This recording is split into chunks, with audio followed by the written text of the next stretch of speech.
अस्सलाम वालेकुम, जाहिद सर यह प्रैक्टिस सेशन का दूसरा लेक्चर। यहाँ पे सानिया शेख और आज वो लेने वाली है 11th स्टैंडर्ड कॉमर्स से subject as well as explanation.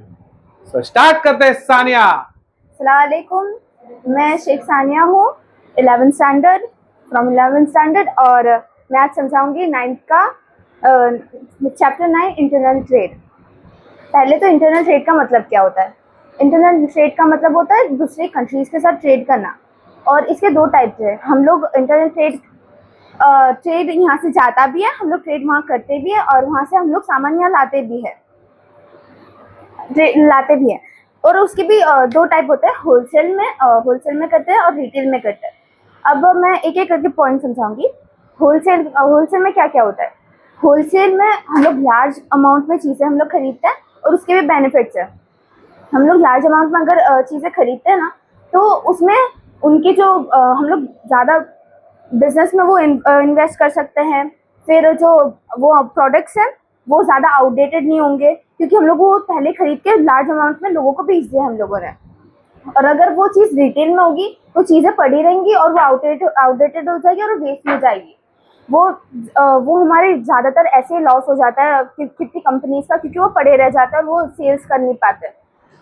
उसके बाद वो ये सारी चीज़ें ज़्यादा क्रेडिट पे होती है। वो लोग पहले सामान ले लेते हैं और बाद में वो लोग अपने पैसे फिल करते हैं। ये चीज़ कैश में भी होती है, क्रेडिट में भी होती है, बट ज़्यादातर क्रेडिट में होती है। और उसके बाद हम लोग रिटेलर में जाते हैं। रिटेलर क्या होता है। रिटेल छोटी छोटी हम लोग छोटे अमाउंट में खरीदते हैं, और ये होम डिलीवरी, जैसे होम डिलीवरी में एक ही चीज़ आती है, कभी कभार ज़्यादा भी आती है बट ज़्यादातर कम आती है, एक अमाउंट में आती है डिलीवरी में, ठीक है। और उसमें सर्विसेज देते हैं, जैसे कंपनीज लोग चीज़ें देते हैं। बोल रही इसकी प्रॉब्लम। अब मोबाइल जैसे इसके टाइप्स हैं। लोग जैसे बेचते हैं, इसके बेचने के टाइप्स, हॉकर्स, फिर temporary trades, fixed rate trades, और स्ट्रीट सेलर्स और फिक्स शॉप्स, ठीक है। हॉकर्स कौन होते हैं। जो स्ट्रीट पे बेच के जो चिल्ला के बुलाते हैं कि मेरे पास ये सामान है, आओ हमारे पास खरीदने हैं। फिर टेम्परेरी ट्रेड्स कौन होते हैं। टेम्परेरी ट्रेड्स वो करते हैं जैसे सीजनल जो होता है। जैसे अभी बारिश का सीजन है, तो अभी इस टाइम पे छतरी बिकेगी, रेन कोट बिकेगा। इस टाइम के जो सामान होते हैं, क्रॉप्स जो होते हैं, वेजिटेबल्स, इस टाइम पे जो बिकते हैं वो इस टाइम पे बिकेगा, इसके बाद नहीं बिकेगा। और उसके बाद आता है फिक्स्ड रेट ट्रेड। ये वाला ट्रेड उस टाइम पे ही होता है, जैसे हमारे यहाँ गुड लक में ट्रेड लगता है, उस टाइम पे वो ही डेट को आता है, और हर जगह उसी टाइम पे आता है। वो सेम उस टाइम पे ही आता है, कोई और टाइम पे नहीं आता, ये हर रोज नहीं होता। उसके बाद आता है स्ट्रीट सेलर्स जैसे हमारा माणिक चौक हो गया। माणिक चौक में जैसे सारे स्ट्रीट में बैठ के वो लोग बुलाते हैं, ज़्यादातर वो लोग खड़े वहाँ रखते हैं शॉप, और वो लोग आते हैं, उनके पास खरीदते हैं। वहाँ बहुत बड़ी जगह होती है, वहाँ सारे स्ट्रीट सेलर्स होते हैं, सब बैठ के चीज़ें खरीदते हैं। उसके बाद होता है फिक्स्ड शॉप। जैसे एक शॉप होता है किराने का स्टोर, फिर कोई ज्वेलरी स्टोर हो गया, वो फिक्स शॉप है। तो और उसके बाद आता है हमारा बिग शॉप, जो बहुत बड़े लेवल पे होता है। वहाँ उनके पास पहले अपने खुद के स्टोरेज होता है, वो लोग वो स्टोरेज लेके सबको देते हैं, बेचते हैं। उसके बाद आता है फ्रेंचाइजी। फ्रेंचाइजी क्या होता है। फ्रेंचाइजी जैसे एक बहुत बड़ा ब्रांड हुआ, बहुत बड़े ब्रांड के हम लोगों ने छोटा सा पार्ट, हम लोगों ने उसको खरीद लिया, उसके एक सिग्नेचर पेपर निकलेगा, वो हम लोग हमारे पास रखेंगे, लेमिनेशन भी लोग करवाते हैं ताकि वो खराब ना हो जाए।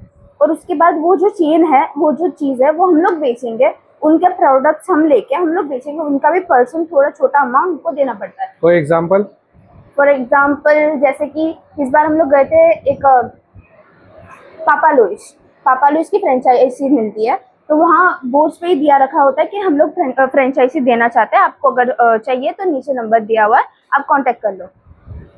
उसके बाद इसके चेन्स भी होता है। और इसके बाद आता है सुपरमार्केट। जैसे सुपरमार्केट में हम लोग सारी चीज़ें होती है। इसके भी टाइप है एशियन मार्केट, जहाँ एशिया की सारी चीज़ें आती है।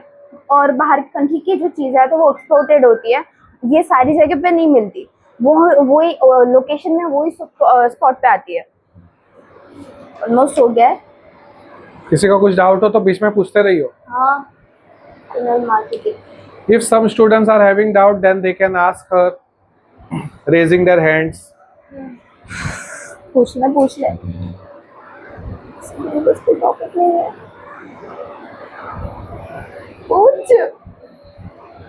अच्छा, तो फिर फ्रेंचाइजी में कहीं पे भी हम कर सकते हैं? जो ब्रांड अगर हमें अलाउ करती है, हम उनको बोलेंगे कि हम लोग यहाँ करते हैं और वो अग्री करते हैं तो हम कर सकते हैं। तो उनका एग्री होना पड़ेगा। क्या क्वेश्चन पूछा उसका प्लीज सबके सामने बोलिए मैम। मतलब हम लोगों को कोई एक पर्टिकुलर जगह है, वहाँ से हम लोग, वो लोग हमें फ्रेंचाइजी देंगे। एग्जाम्पल दीजिए। एग्जाम्पल मतलब कहाँ कर सकते हैं उस चीज का। क्या पूछा आपने? मैंने उसका पूछा क्या हम सिर्फ एक पर्टिकुलर जगह में ही कर सकते हैं, क्या हम कहीं पे भी कर सकते हैं, all around the world like that? क्या franchisee all over the world कर सकते हैं या फिर अहमदाबाद में पापा हाँ, लुइस में ही हम- कर सकते हैं? सिर्फ ऐसा पूछना चाहिए नहीं, क्योंकि आपने हम पापा all लुइस का over नाम the लिया world इसलिए। कर सकते हैं, हम हर जगह करते हैं। जैसे मैकडोनल्ड्स एक अमेरिकन ब्रांड है, तो हम लोग इंडिया में भी है, हर जगह है। और सो मैम मैं एक क्वेश्चन पूछना चाहूंगा कि फ्रेंचाइजी बेस्ड बिजनेस ज्यादा अच्छा है या फिर खुद का बिजनेस या फिर सर्विस? डिपेंड करता है सर। अगर अभी हमारे पास खुद का कोई आइडिया नहीं है, हमारी खुद की कोई चीज़ नहीं है, तो हम लोग उनके पास से लेके हम खुद का ब्रांड स्टार्ट कर सकते हैं। अगर हमारे पास अगर खुद का कोई आइडिया है, खुद के ऐसा एम्बिशन है कि हम मुझे ये करना है, तो खुद का बिजनेस ज़्यादा बेस्ट है। तो आप जैसे कि बिजनेस का ही एक लेक्चर ले रहे हैं, तो आप क्या करना चाहेंगे? मैं खुद का बिजनेस करना चाहूँगी, कौन सा बिजनेस? क्लोथिंग का। कौन सा मैम? क्लोथिंग का। क्लोथिंग का। हम्म। सो आपके अकॉर्डिंग क्लोथिंग को आप किस लेवल पे लेके जा सकते हैं? International level. इंशाल्लाह। ओके, किसी को कुछ पूछना है? somebody? So a big round of applause for Sania ma'am, बहुत ही अच्छा था।